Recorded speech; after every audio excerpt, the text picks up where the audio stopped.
Welcome to the Low Impact Shuffle Dance series. This is part 7 in the series. Make sure you go watch the other ones if you have not already. I'm Alex Kennedy, and today we're going to talk about the difference between feeling weighed down in shuffling, which obviously we don't want, versus feeling grounded. One of the biggest tips that I give to all of my students, whether they're working on low impact shuffle dancing or just regular shuffle dancing, is to get heavier. Now, when I first say this, people are like, this doesn't make sense. We want to be light. We want to feel airy. We want to glide and slide across the floor. And yes, all of that is true, but there's a really big difference between feeling intentionally and strategically heavy and grounded versus feeling weighed down. And we're going to talk about that today. So there's a big difference between grounded shuffling and ungrounded shuffling. And ungrounded shuffling is usually what leads to things being too high impact. So let's talk about grounded shuffling for a minute. Grounded shuffling means you have more control, especially because your muscles are a lot more engaged. For example, if I'm standing like this, I cannot feel any muscles in my legs really being engaged. But the second that I actually bend into my knees, I allow my feet to connect a lot more with the floor. I immediately feel my core tightening up. I can feel my quads, my glutes turn on, all of the supporting muscles that I need to have more power without doing more work. So this is why, for example, in a Running Man, I say to get grounded. It's not just so we can feel, heavier or bigger, anything like that, but it's actually to connect more with the floor and to turn on our larger muscles, therefore having a lot more control than if we were to just stay upright and be really bouncy about it and not have any support around our joints through our larger muscles. That is just one piece.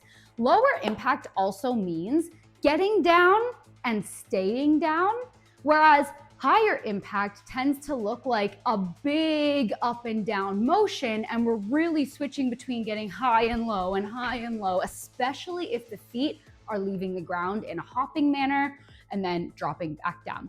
So let's talk about ungrounded shuffling next. We want to stay more grounded when we are shuffling, especially with lower impact variations, because it allows you to actually move across the floor with more simplicity as well. When you are doing your T-step, for example, I'll do a reverse T-step going this way.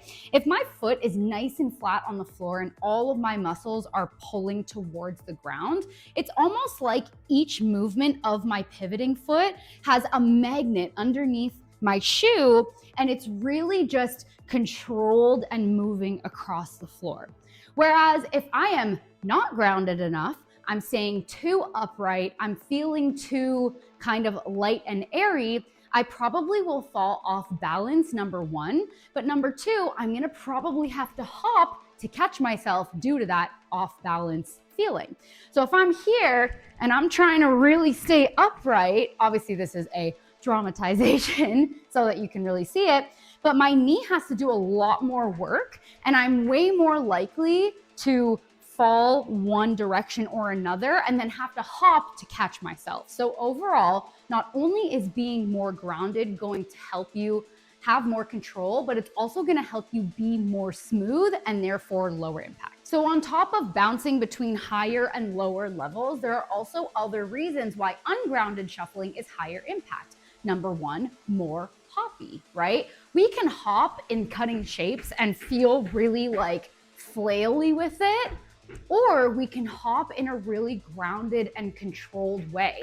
Even though we are still using that bounce, one is a lot more of like a hop where we're really flinging up and down, and the other is a lot more controlled, going back to what we said. I'm going to demonstrate a few movements here so you can actually see the difference for yourself. We'll start with the T-step. Which one looks lower impact? Let's do the grounded version first, and then we'll do the non-grounded version after. Grounded version with the T-step is going to look like this. Ha, ha, ha. All right? Really focusing on staying down, staying heavy. Heavy, quote unquote, right? Heavy, not weighed down, very different. Let's do the ungrounded version. You can immediately see there's a lot more stress in my knees. Every time I'm moving, it feels like there's this micro, compression almost in my knee that's forcing me to move to the side rather than just a natural rotation because I'm more grounded. I'm also going to give two cutting shapes examples because cutting shapes by nature is a little bit more bouncy. Now, there are ways that we can modify even these movements to be even lower impact, and I go over that in some of the other videos in this series. However, I'm just going to demonstrate these movements in their traditional foundational form, but just showing you the difference between being grounded versus being ungrounded. So the first one is going to be the W step. Grounded could look like this, right? Notice I'm really staying low to the floor. Even when I pop up here, I'm not hopping, I'm not exploding with it, okay? That's a variation if you want a higher impact version, but to keep it low impact, we want to stay grounded. Now, if I'm not trying to, shoot for the moon, but I'm also not focusing on being grounded, this is what the W step could look like. So we can immediately see my body has to work extra hard, similar to that example I gave with the T step, to get that rotation because I need to bounce in and out of it every single time. The last movement demonstration I'm going to give you is toe heel taps, which looks like this. So staying nice and grounded, notice that I'm just staying low, right? The bounce is super chill. I'm keeping everything small. My knees are nice and bent. My larger muscles are activated. Versus if I'm ungrounded, I can actually feel my toe hitting down harder. I can feel my weight coming down onto my base leg a lot harder. So it's very clear that it's higher impact, but it's also not as controlled.